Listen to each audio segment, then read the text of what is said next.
नमस्कार मित्रांनो, मी आहे भारती आणि स्वागत आहे तुमचं आपल्या चॅनलवरती.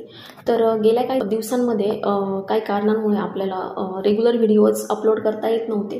त्यामुळे आता आपण एक नवीन सिरीज चालू करणार आहोत, ज्यामध्ये तुम्हाला वेगवेगळ्या प्रकारच्या डिझाईन्स मी दाखवण्याचा प्रयत्न करणार आहे.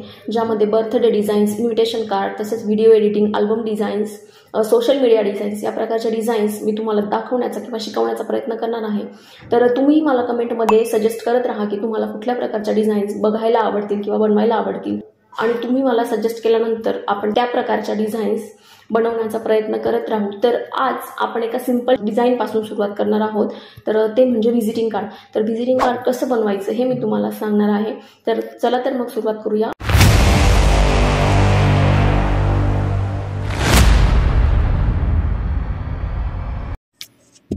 तर सुरुवातीला मी एक पेज घेतलं आहे, ज्याची साईज आहे 3.5 बाय 2 इंच आणि त्याचं रिझोल्युशन जे आहे ते आहे 500. आणि हे पेज क्रिएट करायचं आहे. त्याच्यानंतर मी इथं टेक्स्ट टाकून घेणार आहे, जे की आपलं टायटल आहे, आणि त्याला मी खांड हा फॉन्ट वापरणार आहे.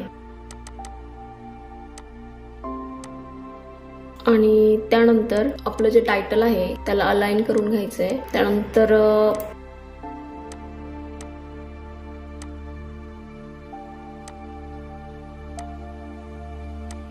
नेक्स्ट जे टायटल आहे ते आपण इथं कॉपी करून घेणार आहोत.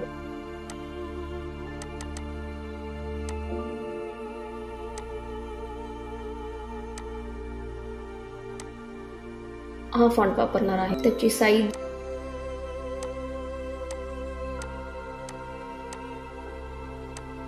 ह्या मेन टायटल पेक्षा कमी ठेवायची आहे. नंतर पुढचा मॅटर जो आहे तो मी कॉपी करून घेतला आहे, जे की हे असेल सब टायटल. हे पण थोडंसं बोल्डच ठेवायचं आहे आपल्याला. ते अलाइन करून घ्यायचं आहे.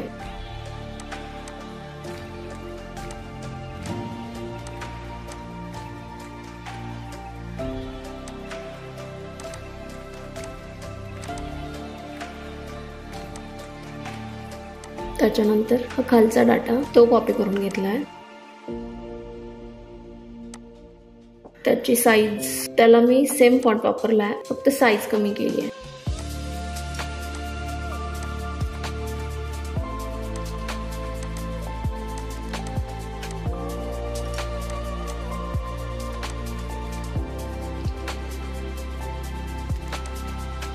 त्यानंतर आपण रेक्टँग्युलर टूल घेणार आहोत आणि ब्लॅक कलर फिल करायचा आहे. मी केला आहे ब्लॅक कलर, तुम्ही कुठलाही करू शकता.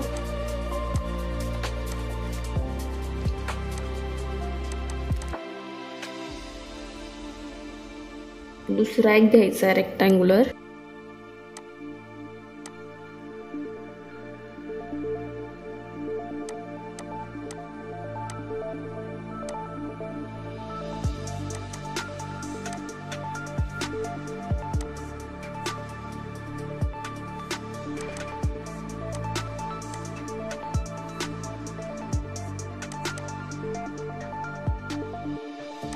त्याला पण सेम कलर फिल करायचा आहे. अशा प्रकारे बघू शकता. त्यानंतर पुढचा जो मॅटर आहे तो आपण टाकणार आहोत. त्याला आपण वापरूया सेम फॉन्ट. साईज कमी करून घ्यायची आहे त्याची.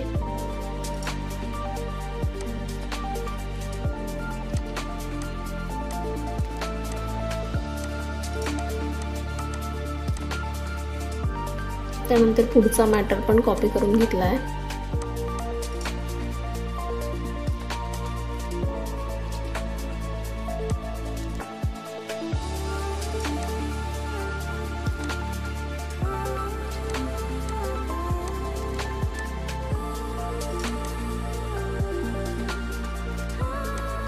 मोबाईल नंबर आपण असं ऍड केला आहे.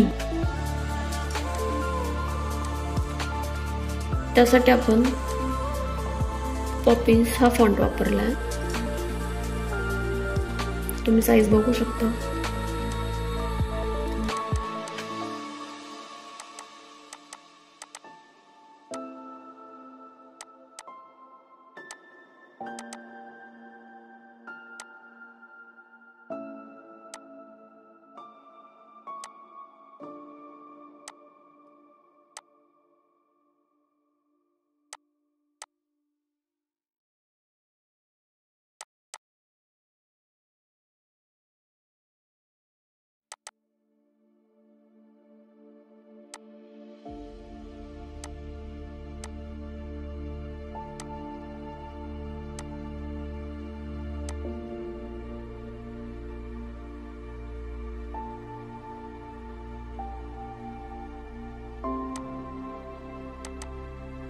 डिझाईनसाठी बॅकग्राऊंड चूज करणार आहोत. तर आपण आता Pinterest वरून बॅकग्राऊंड घेणार आहोत, बघू शकता. तर आता आपण डिझाईन रेडी केल्यानंतर मॅटर आपण सगळं ॲडजस्ट केला आहे. तर आता आपण कलरिंग करणार आहोत. सुरुवातीला सगळं ॲडजस्ट करून घ्यायचं आहे, त्याच्यानंतर कलर करायचा.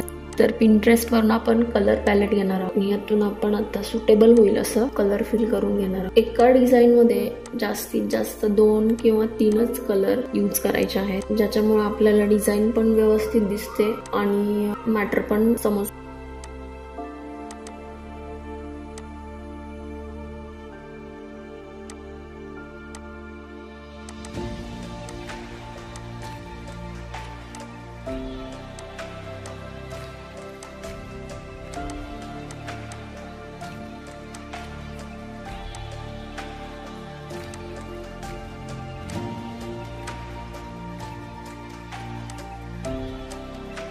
आणखीन एक रेक्टँग्युलर घेणार आहोत. आपण हा कलर फिल केलाय.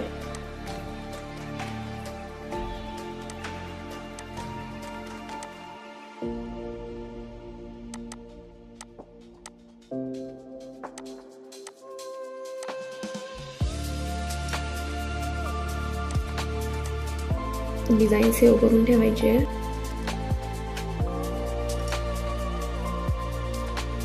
आता आपण आपल्या ॲडजस्टमेंटनुसार सगळा जो मॅटर आहे तो व्यवस्थित सेट करून घ्यायचा. रेक्टँग्युलर टूल घेऊन तुम्ही अशा प्रकारचा शेप जो आहे तो क्रिएट केला आहे. तुम्ही आणखी काही वापरू शकता.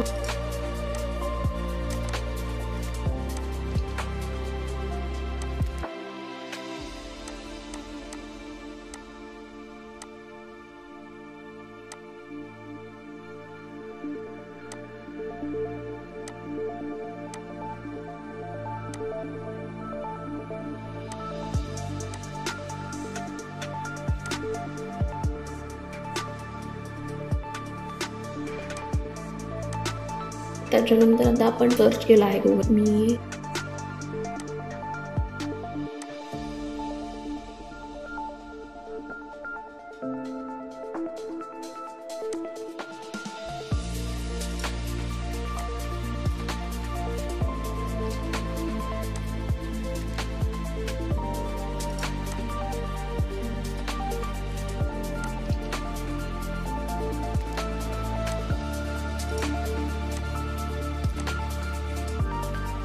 हा बॅकग्राऊंड मी सिलेक्ट केला आहे. आता याला व्यवस्थित सेट करून घ्यायचा आहे आणि याच्यावरती काय नॉईज असतील ते दिसू नयेत किंवा कमी व्हावेत म्हणून आपण त्याला थोडंसं ब्लर करणार आहोत.